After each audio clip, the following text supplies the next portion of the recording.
Number one అంటారు. అసలైన number one Guru Kashi university. Okay. So అలా వచ్చింది. అండ్ మీరు పిల్లలకి ఫుడ్ రెడీ చేసిన వ్లాగ్స్ కూడా చేసేవాళ్ళు కదా చేసేదాన్ని. వాళ్ళకి? అదే స్టైలిష్ థింగర్ బుచ్చిలో ఎక్కువ చేసేదాన్ని. లంచ్ ప్రిపేర్ చేయడం, బాక్స్ కట్టేది. మా బుడ్డోడి స్కూల్, మీ పాపదండి అసలు చూడండి, మాది ఇన్నో ఫ్లోరు, మేము పైనుండి కిందకి చిన్న చిన్న బొమ్మల్లా కనబడుతున్నాయి. అవును, కార్స్ అన్ని చిన్న చిన్న బొమ్మల్లా చిన్న చిన్న వాటిలో కనిపిస్తాయి. చాలా ఎక్కువ హై రేజ్ ఉంటాయి అక్కడ, హై రేజ్ కార్నర్స్ ఉంటాయి కాబట్టి ఇంకా బాగుండేది మంచిగా వ్యూ. అసలు పాప వీడియోస్ కూడా ఎంత క్యూట్ గా చేసేవాళ్ళు. అంటే వాళ్ళు కూడా కెమెరా ఫేసింగ్, పిల్లలు కూడా అలానే ఇచ్చేవాళ్ళు అంత క్యూట్ గా. అంతే, అంటే నన్ను చూసి ఇంకా మమ్మీ ఏదో చూసి మాట్లాడేస్తుంది, మనం ఏదో చూసి మాట్లాడేద్దాం. సో వీడియోస్ అన్ని కూడా మీరే ఎడిటింగ్ చేసుకునేవాళ్ళు, మీరే అప్లోడింగ్ చేసుకునేవాళ్ళు? అంతా నేనే చేసుకునేదాన్ని. ఈయన ఏంటంటే చిన్న చిన్న వర్క్స్ చేసేవారు అనమాట, థంబ్నెయిల్స్ కానీ. వీడియో అప్లోడ్ చేసే ముందు ఈ తింగరది ఏది పడితే అది పెట్టేస్తుందని ఒక 4 సార్లు చెక్ చేస్తారనమాట. నేను జస్ట్ ఎడిట్ చేస్తాను, బట్ ఏంటంటే ఎలా ఉండేది అలాగా చెప్పేస్తాను అనమాట. ఈయనకి అదే భయం, ఇది మరి టూ మచ్ ఎలా ఉంది అలాగే చెప్పేస్తుంది, పరువు తీసేస్తుంది ఒక దీంట్లో ఉండేది. సో బాగా పాపులారిటీ అయిన తర్వాత నెగిటివ్ కమెంట్స్ రావడం కానివ్వచ్చు, ఇలాంటివి జరుగుతూ ఉంటాయండి. నాకు కూడా నెగిటివ్ కమెంట్స్, బట్ కొన్ని అయితే నాకు నేను చూడకముందే మా హస్బెండ్ డిలీట్ చేస్తారు, తీసేస్తారనమాట. మళ్ళీ నేను చూసి, అంటే కొంచెం సెన్సిటివ్ నేను. సో అంటే ఇలా వైరల్ అవుతామని తెలీదు, పాపులర్ అవుతామని తెలీదు. సో నేను కొంచెం అవన్నీ అలవాటు ఉండదు కదా మనకి, నెగిటివిటీని ఎలా తీసుకోవాలనేది, ఎలా ఫేస్ చేయాలనేది నాకు స్టార్టింగ్లో అసలు తెలియదు. బట్ వీడియోస్ వైరల్ అవుతున్న కొద్దీ ఒక 100 కమెంట్స్లో ఒక్క కమెంట్, అది కూడా తక్కువే, ఒక 300-400 కమెంట్స్లో ఒక్క కమెంట్ అనుకోండి, చాలా తక్కువ నెగిటివ్ కమెంట్స్ వచ్చేవి. అది నేను ఫస్ట్లో ఏంటంటే ఆ కమెంట్ చాలా, ఇప్పటికి కమెంట్స్ బాగా చదువుతాను ఖచ్చితంగా. సబ్స్క్రైబర్స్ పెట్టిన కమెంట్స్ చాలా చదువుతాను అనమాట, ఎందుకంటే బాగా దగ్గర అయిపోయారు సబ్స్క్రైబర్స్ అన్న.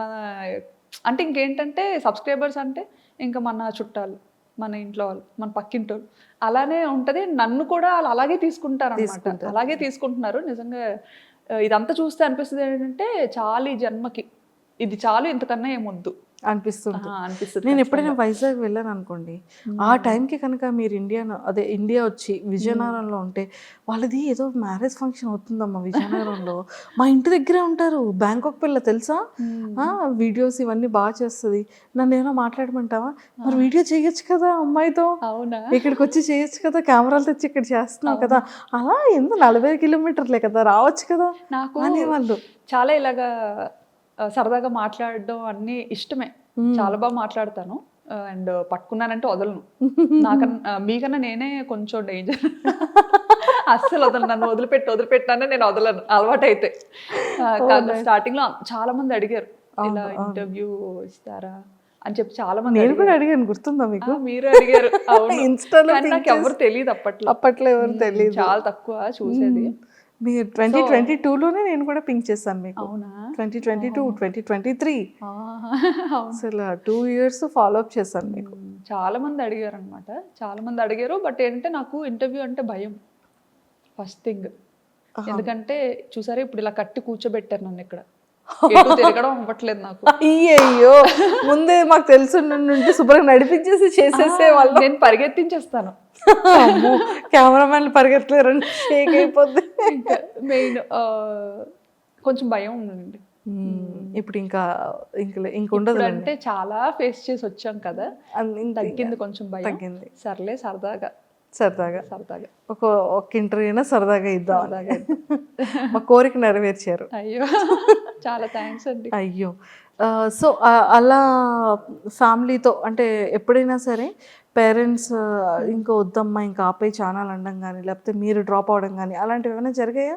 ఎప్పుడు డాడీ అంటే బయటకి ఏది చెప్పరు, ఇది వద్దమ్మా అదే వద్దమ్మా అని చెప్పరు. బట్ ఏంటంటే ఫస్ట్ నుంచి ఒక పద్ధతి గౌరవంతో పెరుగుతాం కదా, సో ఆ భయం నాలో నేనే అనుకునేదాన్ని అనమాట. అమ్మో డాడీ ఏమైనా అనుకుంటారేమో, అమ్మాయి ఇలా బయటకి పబ్లిక్లో కనిపిస్తుంది, యూట్యూబ్లో కనిపిస్తుందంటే డాడీ ఏమైనా ఫీల్ అవుతారేమో అని ఒక ఉండేది. అదే మైండ్ సెట్తో నన్ను నేను నాకు కొన్ని బార్డర్స్ లిమిట్స్ పెట్టుకున్నా అనమాట. ఇవి దాటకూడదు. ఎంత మనం బయట కంట్రీకి వెళ్ళినా కానీ మన పద్ధతి సాంప్రదాయాలు అయితే మర్చిపోకూడదు. ఎందుకంటే మా పేరెంట్స్కి అది చాలా ఇష్టం అండ్ నాకు అది అలవాటు అయింది. నాకు కూడా చాలా ఇష్టం అనమాట. సో అది మా హస్బెండ్ కూడా ఆయనకి చాలా ఇంట్రెస్ట్ అనమాట. నీకు ఏది నచ్చితే అది చెయ్యి, అది నీ ఇష్టం, నీకు ఎంతైనా ఖర్చు పెడతాను అని చెప్పి బాగా సపోర్టివ్గా ఉంటారు ఆయన. అండ్ నా తమ్ముడు, మా తమ్ముడు కూడా బాగా, మా మదర్ కూడా, ఆవిడకి సరదాయే. ఎందుకంటే సర్లే అమ్మాయి మన దగ్గర లేనప్పుడు డాడీకి అంత టైం ఉండదులేండి చూసే అంత టైం. బట్ మమ్మీ ఏంటంటే ఇంకా అలాగా ఏం చేస్తున్నారు ఏంటి, ఓకే మనకి అప్డేట్ వస్తుంది అన్న ఇదిలో మమ్మీ ఇష్టపడేవారు. ఓకే బాగుంది, ఎప్పుడు నా కూతురు కనిపిస్తుంది కదా అన్న థాట్లో మదర్స్ ఉంటారు. మా తమ్ముడు కూడా చూసేవాడు. ఎందుకంటే ఆడికి మేనకోడలు అంటే పిచ్చి, చాలా ఇష్టం అనమాట ఆడికి. ఇంకా మా ఫ్యామిలీలో ఫస్ట్ కిడ్ ఇషిత కాబట్టి సో ఇంకా బాగా చాలా బుద్ధిగా బోండంలా ఉండేది, చాలా క్యూట్ గా ఉండేది అనమాట. అవునవునవును, సో ఎవ్వరు వదిలేవారు కాదు. సూపర్. అండ్ అలా జర్నీ అయింది, ఎవ్రీథింగ్ అంతా ఫైన్, చాలా కూల్. అండ్ బిగ్ బాస్కి సెలెక్ట్ అయ్యారు అని 23-24లో తెగ వైరల్ అయ్యింది. యాక్చువల్లీ నాకు కాల్ రాకముందే అందరూ ఎలా గెస్ట్ చేశారో నాకు తెలీదు. నేను ఇండియాకి వేరే పని మీద వచ్చా అనమాట. హాలిడే టైం మాకు అప్పుడు, ఈ జూలై ఆగస్ట్ ఆ టైంలో మనకి హాలిడేస్ ఇస్తారు పిల్లలకి అక్కడ. సో ఆ టైంలో ఇంకా ఇటు వచ్చాము. అప్పటికే మేమేంటంటే ఒక హౌస్ వెకేట్ చేసి వచ్చామన్నమాట.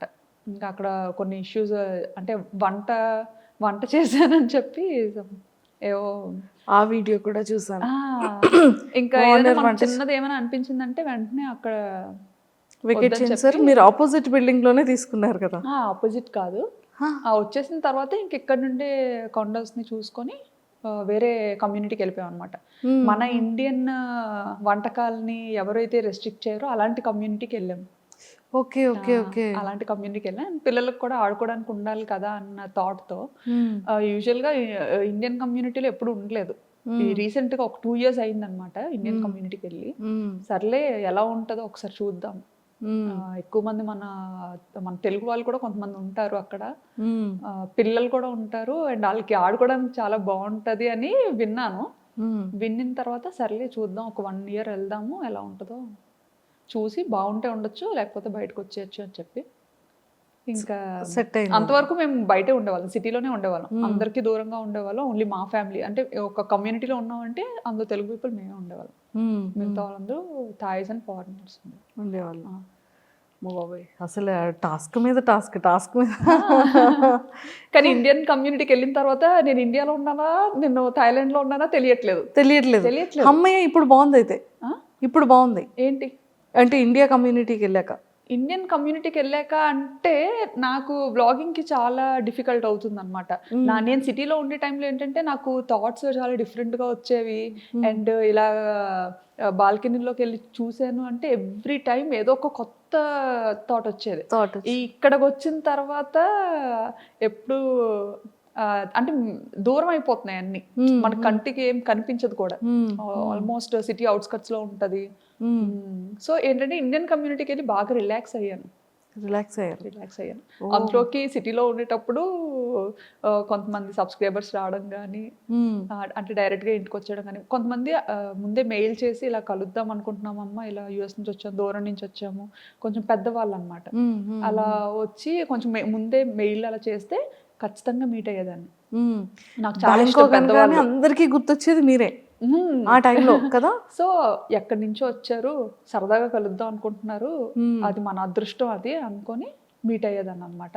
ఇంకా పిల్లలతో వచ్చిన ఫ్యామిలీస్ ఎవరైనా కాంటాక్ట్ అయినా సరే మనకి ఇన్స్టాగ్రామ్లో మెసేజ్ మాకు కనిపిస్తే మాత్రం ఖచ్చితంగా రెస్పాండ్ అయ్యి కలిసేవాళ్ళం. ఎంతో మందిని కలిసాం అలాగా. చాలా హ్యాపీగా అనిపించేది. మేము కూడా ఇంటికి దూరంగా ఉంటాం కదా, చుట్టాలు ఆలు అంటే మాకు చాలా సరదా ఎవరైనా ఇంటికి వస్తే. సో అలా కలిసేవాళ్ళం. కొంతమంది ఏంటంటే తెలియకుండా వచ్చేసేవారు అనమాట, చెప్పకుండా. మేబీ అంటే అడిగేవారేమో మరి ఇన్స్టాలో మెసేజెస్ అవి పెట్టేవారేమో, బట్ మనకి ఏంటంటే ఇంకా థౌసండ్స్ ఆఫ్ రిక్వెస్ట్ అలా వస్తూనే ఉండేవి ఎవ్రీడే. సో అవన్నీ ఫిల్టర్ చేసుకోవడం అంటే అది మామూలు విషయం కాదు, అవును. చాలా పెద్ద విషయం. సో మేబీ అలా రెస్పాండ్ అవ్వలేదని మరి అలా డైరెక్ట్గా వచ్చేసేవారో ఎలాగో తెలియదు, కానీ నైట్ 9 o'clockకి అలాగా పెద్ద ఆవిడ వాళ్ళ అబ్బాయిని తీసుకొని వచ్చేది కూడా అనిపించింది. జరిగింది. కానీ ఫస్ట్ భయం వేసింది, కాకపోతే మేము కిందకు వస్తామేమో, బయటకి వెళ్ళేటప్పుడైనా కనిపిస్తామేమో అని చెప్పి కమ్యూనిటీలో చూసేవాళ్ళు. ఎదురు చూసి 3-4 hours 7 o'clock 6 o'clock వచ్చి అలాగ 9-10 వరకు ఎదురు చూసి మేము ఎక్కడా దిగకపోయేసరికి ఇంకా సెక్యూరిటీకి అడిగి వాళ్ళు ఫుల్గా రెస్ట్రిక్ట్ చేస్తారనమాట. లేదు అలా ఎలా చేయము అది ఇది అని చేసిన, లేదు తను ఇక్కడే ఉంటది, గోస్ట్ టవర్ పక్క బిల్డింగ్ ఇదే. ఆ గోస్ట్ టవర్ ని చూసి వచ్చారంట. తను వాళ్ళ బాల్కనీ నుండి గోస్ట్ టవర్ ని చూపించేవారు. సో ఆ గోస్ట్ టవర్ కి పక్కనే ఉన్న ఏకైక బిల్డింగ్ ఇది ఒక్కటే. సో ఈ టవర్ లోనే ఆవిడ ఉంటారు అని అల్లరి ఇంకా వాళ్ళని అడిగి అంటే ఎంత లవ్ అండ్ ఎఫెక్షన్ లేకపోతే అంత లాంగ్ నుంచి వచ్చి అన్ని అవర్స్ వెయిట్ చేసి ఆ సెక్యూరిటీ కూడా ఇంకా ఏం చేయాలి అసలు ఏం చేసినా వెళ్ళట్లేదు అని చెప్పి ఇంకా వాళ్ళని పైకి తీసుకొచ్చారు, వీళ్ళు మీకు తెలుసా అని. ఓకే. ఇంకా ఇలా ఈయన వర్మ గారు డోర్ ఓపెన్ చేయగానే ఇంకా ఆవిడైతే రాజా రాజా అనుకొని ఆ టైంలో భయం వేసింది. ఇప్పుడు హ్యాపీగా ఉంది, బట్ అప్పుడు చాలా భయం వేసింది అనమాట. నేను అప్పుడు రూమ్ లో ఎడిటింగ్ చేస్తున్నాను, బట్ ఆ అరుపులు నాకు వినిపించాయి రూమ్ లో. నేనేమనుకున్నానంటే ఓకే వర్మ గారు వాళ్ళ రిలేటివ్స్ ఎవరైనా వచ్చారేమో, సరే ఓకే ఎవరో సర్ప్రైజ్ చేసేట్టున్నారో అని అనుకున్నాను. ఈయనకి మీరు సర్ప్రైజ్ అయ్యారు. సెక్యూరిటీ అడుగుతున్నారంట వీళ్ళు మీ వాళ్ళేనా అని, ఎప్పుడు చూడలేదు, ఎలా చెప్తాం మా వాళ్ళని. అయితే ఏమో తెలీదు అని. అయితే వాళ్ళేమో తెలుసని చెప్పమ్మా, మీకోసం వచ్చాను, అమ్మాయిని కలుస్తాను, ఒక్కసారి చూసి వెళ్ళిపోతాను అమ్మాయిని, ఒక్కసారి చూసి వెళ్ళిపోతాను అమ్మాయిని అని చెప్పి అలా అని అంటే ఇంకా ఆయన సరే పెద్ద ఆవిడ కదా, చాలా పెద్ద ఆవిడ, ఒక 60+ ఉంటాయేమో ఆవిడకి. అసలు ఆవిడ బ్యాంకాక్ రావడం ఆశ్చర్యం చూడండి అసలు. ఉంటాయేమో అని చెప్పి సరే కింద లాబీలో వెయిట్ చేయండి, నేను తనకు చెప్తాను తీసుకొస్తాను అని చెప్పి తీసుకొచ్చారు. నాతో మాట్లాడి ఇద్దరం నెమ్మదిగా ఆ నైట్ డ్రెస్తోనే కిందకి వెళ్ళిపోయాను అనమాట. కిందకి వెళ్ళిపోయి మాట్లాడి సరే ఇంకప్పటికి పాపం మళ్ళీ ఏం తినలేదు, మంచిగా అట్టేసి తీసుకొస్తాను తిందరు కానీ అన్న. షుగర్ పేషెంట్ మళ్ళీ ఆవిడ మళ్ళీ. అయ్యో ఎందుకండి అంత కష్టం అసలు ఎందుకు అని. లేదమ్మా ఒక్కసారి చూసి వెళ్ళిపోతాను, తర్వాత అయితే అసలు కనిపించమేమో అని. ఎక్కడ పోతానండి ఇక్కడే ఉంటాను కదా.